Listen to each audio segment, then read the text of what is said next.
मैं वैभव और आप लोग देख रहे हैं करियर मित्रा के यूट्यूब चैनल को। दोस्तों यहाँ पर ये जो हमारा सीरीज़ है जिसमें हम एनवायरनमेंट के उन टॉपिक्स को कवर अप करेंगे जहाँ से एक क्वेश्चन आपको एग्जामिनेशन में 100% देखने को मिलेगा।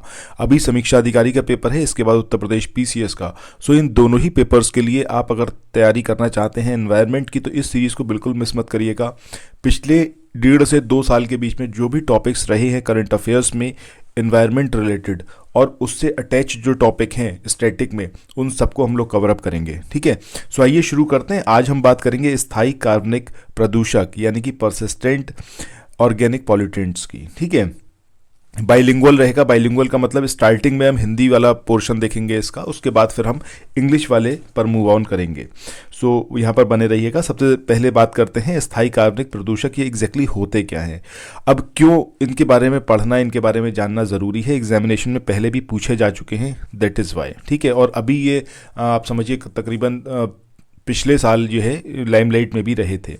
सो स्थायी कार्बनिक प्रदूषक या फिर पीओपी ये जहरीले रसायन होते हैं जो कि मानव स्वास्थ्य और दुनिया भर के पर्यावरण पर प्रतिकूल प्रभाव डालते हैं।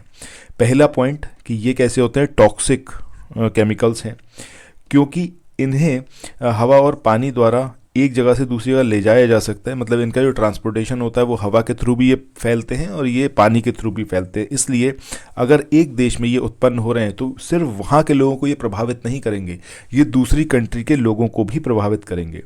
सो एक देश में उत्पन्न होने वाले अधिकांश पीओपी उन लोगों और वन्यजीवों को प्रभावित कर सकते हैं और करते हैं जहाँ इनका उपयोग किया जाता है या फिर जहाँ पर इनको छोड़ा जाता है।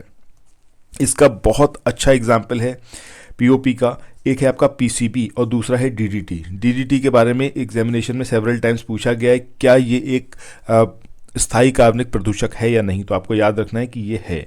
इसके अलावा डाइऑक्सिन, इन तीनों को एज इट इज़ आपको याद रखना है, एग्जामिनेशन में ऐसे ही आपसे पूछा जाएगा।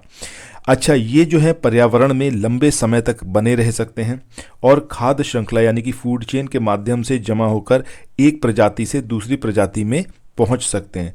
तो ये सब कुछ है किसके बारे में, स्थायी कार्बनिक प्रदूषक के बारे में।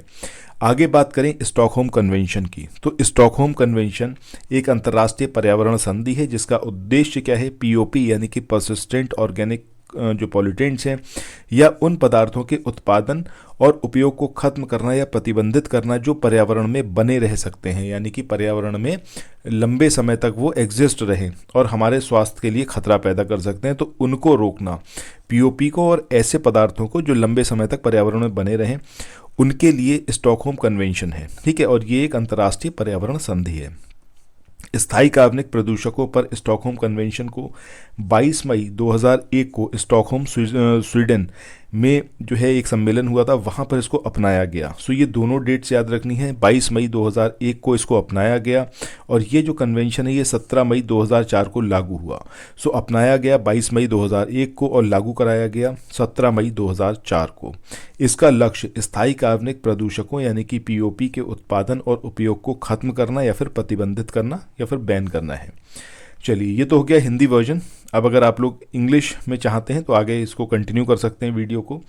यहाँ पर हम बात करने वाले हैं परसिस्टेंट ऑर्गेनिक पॉल्यूटेंट्स की। So persistent organic pollutants are toxic chemicals, जो अभी हमने देखा था, that adversely affect human health and the environment around the world because they can transported by wind and water. Most POPs generated in one country can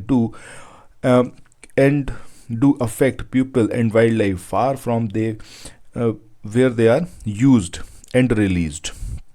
मतलब वही चीज़ कि कहाँ पर अगर एक कंट्री में इनका उपयोग किया जा रहा है, इनको यूज़ किया जा रहा है, तो ऐसा नहीं है कि सिर्फ उस कंट्री के लोगों को ही प्रभावित करेंगे। ये हवा और पानी दोनों के साथ फैलते हैं, तो ये दूसरी कंट्रीज़ में भी लोगों को और वाइल्ड लाइफ को इफ़ेक्ट करेंगे। The most well known POPs such as PCBs, DDT and dioxin. ठीक है, so dioxin, PCB and DDT are most well known POP. They persist for long periods of time in the environment and can accumulate and pass from one species to the next through the food chain. So food chain के माध्यम से medium से एक प्रजाति से दूसरी प्रजाति में ये फैलते हैं। सो आगे बात करते हैं स्टॉकहोम कन्वेंशन की। Stockholm convention is an international environmental treaty that aims to eliminate or restrict the production and use of POPs or substances that persist in the environment and pose a threat to our health. The Stockholm Convention on Persistent Organic Pollutants was adopted by the conference on 22nd May 2001 in Stockholm, Sweden. This convention came into force on 17th May 2004. सो इसको जो यहाँ पर adopt किया गया था वो कब किया गया था स्टॉकहोम कन्वेंशन को 22 मई 2001 को, और कब इसको जो है लागू किया गया या फिर came into force, that is 17th May 2004. Its goal is to eliminate or restrict the production and use of persistent organic pollutant यानी कि POP.